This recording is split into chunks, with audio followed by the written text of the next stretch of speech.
जी अस्सलाम वालेकुम। आज का लेक्चर हमारा है इन एंड इनटू। तो सबसे पहले आपने इन के बारे में और इनटू के बारे में डिफरेंस में पता मालूम होना चाहिए। देखिए, अंग्रेज़ी के अपने उसूल होते हैं। अगर आप किसी की तस्वीर बना रहे हैं, फॉर एग्ज़ाम्पल आँख, नाक और उसके होंठ बना रहे हैं, तो कभी आँख अगर आपने नाक की जगह आँख बना दी या होंठों की जगह नाक बना दिया तो पूरा स्ट्रक्चर बर्बाद हो जाता है, वो पूरी शक्ल बिगड़ जाती है और लोग आप पर हंसते हैं। इसी तरह इंग्लिश में भी ये काम है। हर ज़ुबान के अपने उसूल होते हैं। अगर आप एक चीज़ को दूसरी जगह लगाएंगे तो अब सारा का सारा निज़ाम, सारा स्ट्रक्चर सब बर्बाद होता है। तो आपको सबसे पहले पता होना चाहिए कि कौन सी चीज़ कहाँ पे एडजस्ट होती है, अंग्रेज़ी में बोल चाल कैसे की जाती है। तो उसके लिए बुनियादी उसूलों को आपने समझना होगा। आपको देखने में ये चीज़ बहुत आसान नज़र आ रही है, लेकिन इसी में लोग मार खा रहे होते हैं। इन्हीं प्रपोजिशंस में, इन्हीं ग्रामेटिकल मिस्टेक्स में लोग मार खाते हैं। इन हमेशा उस जगह पे यूज़ होता है कि फॉर एग्जांपल आप ऐसी जगह पे बैठे हैं जो चार दीवारी टाइप हो। फॉर एग्जांपल ज़रूरी नहीं कि वो चार दीवारी के अंदर ही हो, मतलब इस तरह के एक कन्फाइंड एरिया होता है। For example I am sitting in the class, तो आप क्लास के अंदर मौजूद हैं। आप उर्दू में जो इन होता है, इसको उर्दू में कहा जाता है मैं क्लास में हूँ, मैं क्लास में हूँ। I am in the class, ठीक है। तो आपकी जेब में 500 रुपये हैं, 500 rupees in my mobile, in my pocket. आपके मोबाइल में 500 का बैलेंस है, तो उसमें भी आपने इन लगाना है। I have 500 rupees balance in my mobile, into my mobile नहीं, इन माई मोबाइल। मैं इस वक्त अपनी क्लास में हूँ, I am in my class. मैं इस वक्त मस्जिद में हूँ, I am in the mask. मैं कारखाने में हूँ, मैं शॉप में हूँ, मैं दुकान में हूँ, मैं किचन में हूँ, मैं वॉशरूम में हूँ। इन सब के लिए आपने इन लगाना है। लेकिन जब आप एक जगह से उठ के दूसरी जगह चले जाते हैं, वॉशरूम से उठ के चले जाते हैं किचन में, किचन से उठ के चले जाते हैं दूसरे कमरे में, एक जगह पे आपने क्लास ली, वहाँ से उठ के आप दूसरी तरफ चले जाते हैं, तो इंसान की जो मूवमेंट होती है, जब इंसान हरकत करता है, जब एक जगह से दूसरी जगह में इंटर होता है, तो उसके लिए इनटू इस्तेमाल करते हैं। मिसाल, अभी आप क्लास में थे तो उसके लिए हम इस्तेमाल करते हैं in. I am now in the class, मैं अभी क्लास में हूँ, अभी मैं दूसरे सेक्शन में जाता हूँ, अभी मैं दूसरी क्लास में जाता हूँ।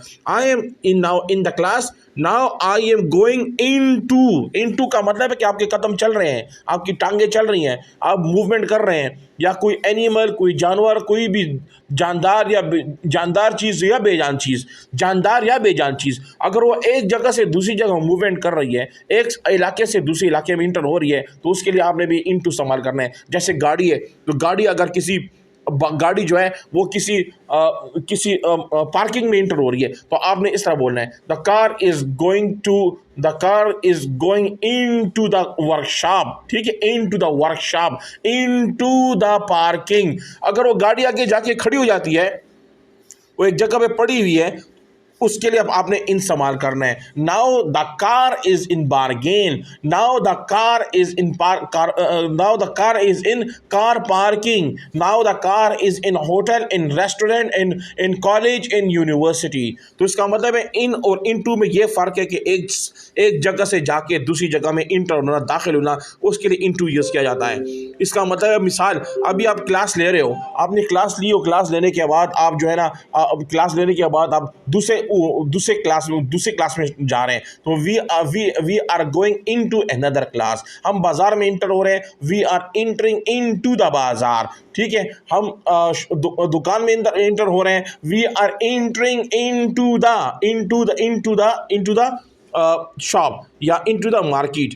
तो ये आपने याद रखें इन और इन टू में। अब यहाँ पे फ़र्क देखें, अब ये देखिए, ये एक जगह से दूसरी जगह मुंतकिल हो रहा है ना, आपको नज़र आ रहा है। अब यहाँ पे अब ये छलांग लगाएगा, तो इस आपने Ahmed dive into the pool, क्योंकि वो मूवमेंट कर रहा है, वो हरकत कर रहा है, वो एक सरफेस से दूसरी सरफेस में जा रहा है। तो इसके लिए इंग्लिश में इसका उसूल होता है, इसको इनटू यूज़ किया जाता है। इन के साथ देखो, आगे टू लगाओ, टू। ये टू का मतलब ये है कि वो मूव कर रहा है, वो एक जगह से दूसरी जगह मूव कर रही है, या कोई जानदार है या बेजान है, चाहे वो कोई भी चीज़ है, लेकिन वो एक जगह से दूसरी जगह मूव कर रही है।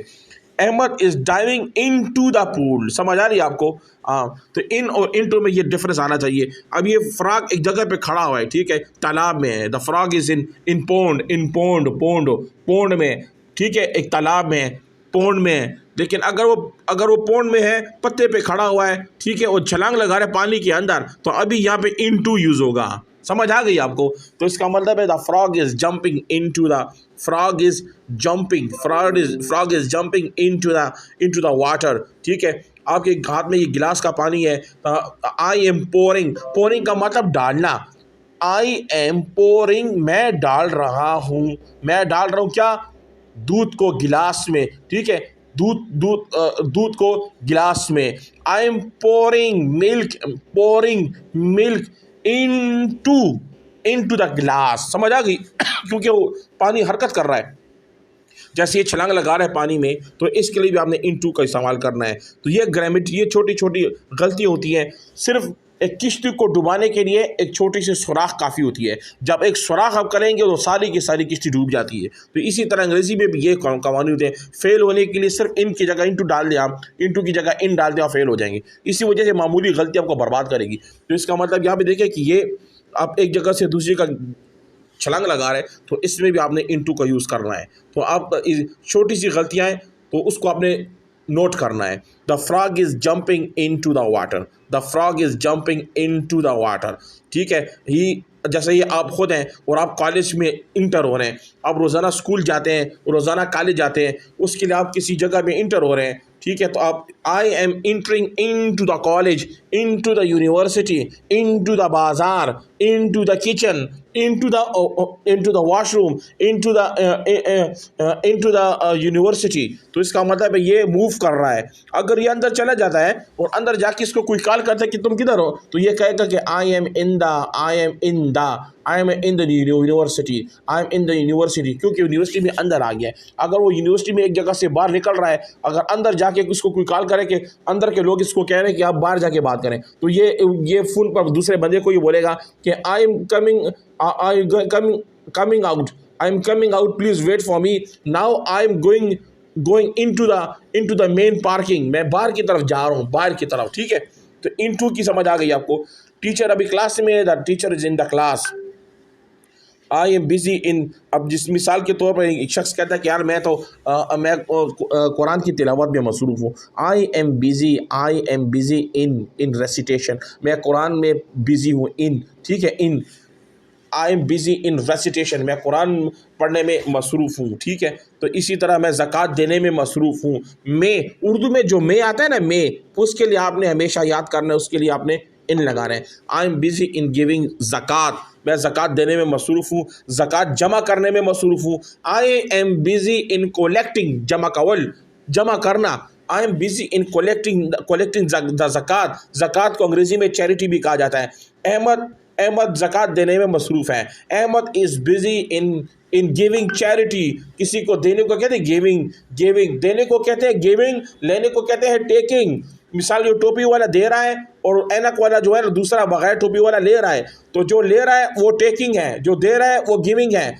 Ahmad is giving the charity and Aslam is taking the charity. जिसका मतलब है ये भी, अहमद ज़कात जमा करने में मसरूफ़ है। Ahmad is busy in collecting the zakat. तो इसका मतलब है आपको ये भी समझ आ गई, मैं अपनी तवज्जो मरकूज़ करने में मसरूफ़ हूँ, या मैं अपनी तवज्जो किताब की तरफ करने में मसरूफ़ हूँ।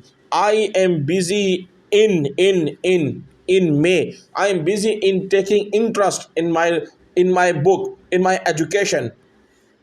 अब जैसे देखें, मिसाल के तौर पर लोग डोनेट करते हैं, तो जैसे आपको कोई कहता है कि आपके घर में कोई भी फालतू सामान पड़े निकाल के दें आप, तो आप इस तरह कह सकते हो, हाँ बिल्कुल, मैं अभी घर का सामान इकट्ठा करने में, घर का फालतू सामान इकट्ठा करने में मसरूफ़ हूँ।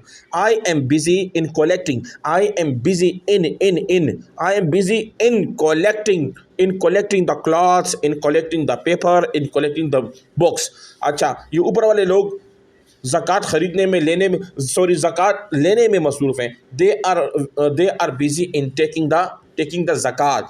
छोटे बच्चे खेल में मसरूफ़ हैं। My small kids are busy in eating. ठीक है, ये खाने में मसरूफ़ हैं या खाने में खेल में मसरूफ़ हैं। या अब ये देखिए, चम्मच डाल रहे हैं, तो डालने को अंग्रेज़ी में पोरिंग कहते हैं। He is busy in pouring, collecting, इसी तरह गिविंग एंड टेकिंग, कोई दे रहा है कोई ले रहा है। तो इसका मतलब है आपको मकसद इन और इनटू का समझ आएगा। या पैसों का नोट जो है वो टोपी में डाल रही है, अब इसमें आप क्या डालोगे, इसमें क्या लिखोगे, आप इन लिखोगे या इनटू बोलोगे। इसमें आपने इनटू बोलना है, इनटू, क्योंकि वो डाल रही है ना, वो जारी है। शी इज पुटिंग, वो डाल रही है, she is putting 500 rupees into the cab, ठीक है, इनटू द कैब। तो इसका मतलब है कि ये फ़कीर को दे रही है। यहाँ पे ये पानी में छलांग लगा रहा है, he is jumping into the water. एक जगह से दूसरी जगह मुंतकिल होने के लिए, एक हालत से दूसरी हालत में जाने के लिए, उसके लिए इनटू कहा जाता है। मिसाल कोई अपना मज़हब चेंज करता है, तो एक मज़हब से दूसरी मज़हब में चेंज हो रहा है, तो उसमें भी आप इनटू लगा कह सकते हैं कि एक शख्स है, उसका he is changing his religion into Muslim, he change into Muslim, he change into Christianity, he change into the Buddhism, he change into Hinduism. इसका मतलब है मुंतकिल होने के लिए भी इनटू यूज़ किया जाता है। मस्जिद में दाखिल होने के लिए आई am going into the mask, I am going into the mask, into I am going into the mask. तो इसका मतलब है कि आपको सारा मुख्तसर समझ आ गई। जब आपको ये इन और इनटू समझ आ गई है तो आपने इसको अच्छी तरह समझ लें। उसके बाद ये इसी को आप शेयर करें। और अभी मैं इसी वीडियो को इसी में आपसे उम्मीद करता हूँ कि आप मेरे साथ ताउन करेंगे और आगे जाके अपने दोस्त और फ्रेंड्स को भी सेंड करेंगे। बाकी नेक्स्ट वीडियोस के बाद आपको ट्रांसफ़र हो रही है वो भी आप देख लें। कतरा कतरा दरिया होगा तो इंशाल्लाह आप देखेंगे जैसे ईंट और ईंट मिल के किला बनता है, ईंट और ईंट मिल के किला बनता है, कतरा कतरा मिल के दरिया बनता है। इसी तरह आप भी मेरे साथ कतरा कतरा मिल के दरिया बनेंगे। हमने एजुकेशन को प्रमोट करना है, बेचना नहीं है। बहुत शुक्रिया, थैंक यू, अस्सलाम वालेकुम।